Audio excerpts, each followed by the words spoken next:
Welcome, welcome, welcome to 2026 and a whole new year of animal messages. But this year, it's going to be a little bit different. And we'll get into that as we move through the video today. So happy new year. Really glad you are here with me. Lucas is right there as we step into this brand new year together.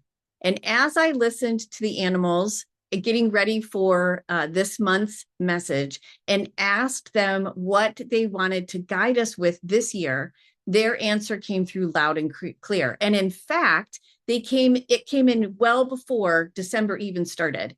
The theme for this year is connect. So why did the animals choose connect?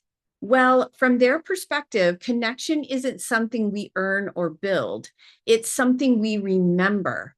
They see how often humans try to heal by pushing, fixing, or figuring things out, especially when grief, loss, or uncertainty is involved.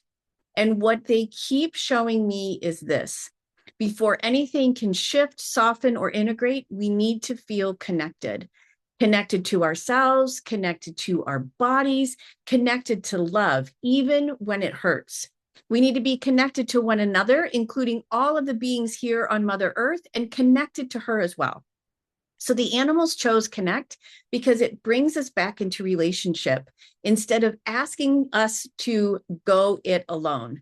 It reminds us that we aren't masters of our animals. We aren't here to control our yards or gardens. We're here to be in relationship with all that is, everyone around us, every being we come in contact with. So you may be asking, why? So this is where it's going to be different this year. And you may be asking, why are we doing a year-long theme instead of individual monthly messages? So we're going to do connect for the whole year, and we're going to do different practices for every single month that relate to connect. It's going to actually be really cool. They've shaped this whole thing. I can't wait for it all to start moving forward here. So this is why they shared that. So it's instead of hopping from one intention to another, this year, they're just going to work with this single guiding thread. So each month, we're going to explore a different connection point through simple, compassionate practices, always with the help of our animals as our trusted coaches. We don't need to master anything. And you don't even need to keep up.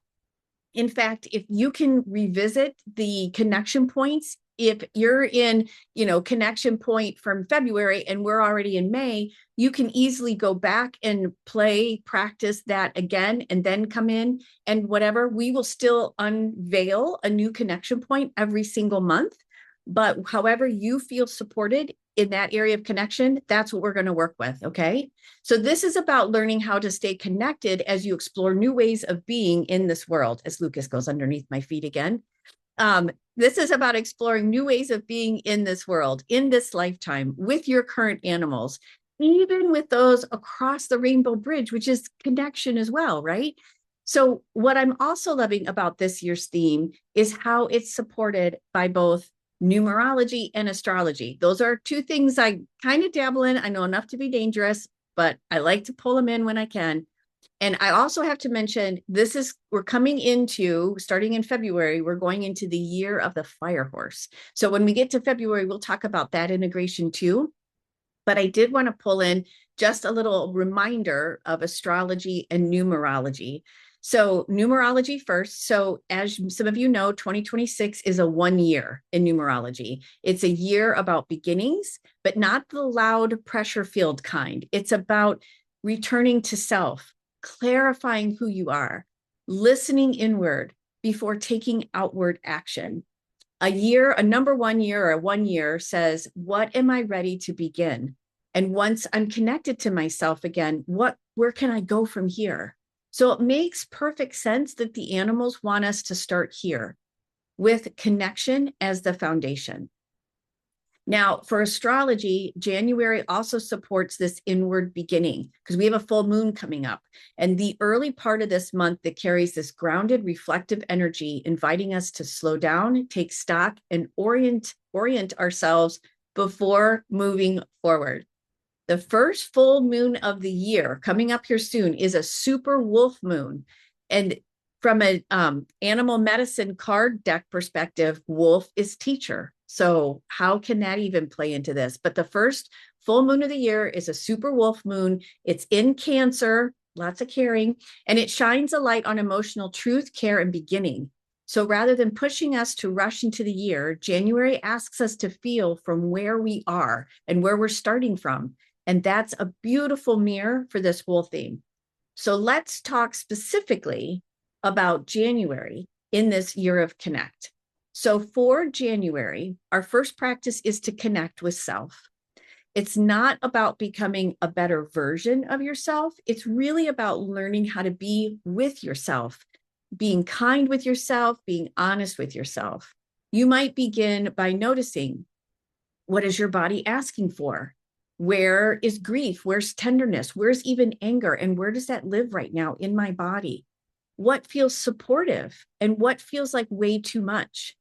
Connection doesn't require effort. It requires presence, which our animals are so good at showing us how to be present and reflecting to us when we aren't.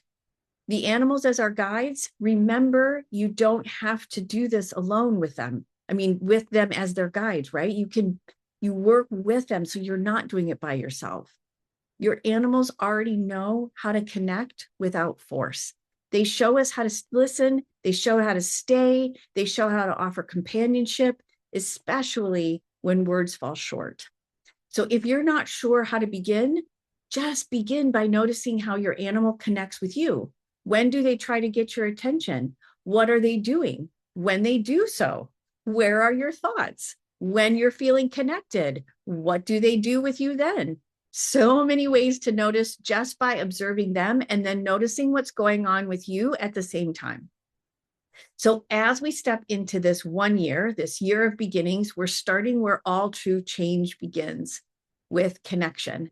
Welcome to the year of Connect. So let's begin together and let's see what transpires for ourselves and our relationship with our beloved animals, and let's see what we can create this year. So that's the animal theme for 2026 and the animal's message for January. So connect and connect with yourself. Okay, so I have a few other quick things to share this month. First of all, I have a request of all of you. So in previous months, I've held animal messages meetups for paid subscribers and here on Substack. And I would really love to continue to do something like that for everyone, and where we could discuss the month's message and then connect with your pet to see what specifics they had for you. But I'd love to know how you would want those to continue, or if you want those to continue. And if so, can you tell me what day you would prefer? Would you prefer a weekday? Sorry. Would you prefer a Saturday? Please let me know, because right now I don't have anything scheduled, because when I've had them, either there's not a lot of people that show up, and some months no one's shown up. So I want to make sure I'm doing something that really is supportive for you as you begin to trust the animals and really dive into their messages, the theme, the working. With this connection, there's so many different things we're going to explore here this year. And I want to make sure that I'm helping you too with your animal. So please, when you have a moment and you've watched this, shoot me a DM, add a comment. You can email me at julie@julieheart-intuitive.com. I would really love to hear from you, because I really want to offer something. I haven't quite been able to find the right mix, but I need your input and your feedback. So please let me know. And then also, I just want everybody to know that the pet loss grief circles continue throughout 2026. Carrie, Kenny, and I are going to continue to do those. We did move them to Saturdays for 2026 because we were finding that we weren't giving ourselves a day off. So, and we know that when we're working on connecting, resting is key. So we've moved the circles to Saturday. Hopefully that still feels supportive, still attainable for those of you who need them, attend them, want to continue to attend them, maybe need them at some point this year and you're not anticipating it, but they're going to be the third Saturday of every month, from 1 to 3 p.m. All the dates for 2026 are listed on my website. You will be able to register for them as they come up and whatnot. And I'll also notify you here on Substack when they are there. But just know that they are moving to Saturdays. And if you have any input or thoughts on that, please let us know that too. So, all right, everyone, I look forward to hearing from you on connecting with yourself for this month. If you have any questions, you know how to find me. Please reach out. I'm here. The animals are here. Lucas is here. And in the meantime, have a safe and happy start to this year. It's going to be interesting, to say the least. So take care, and I will see you really soon.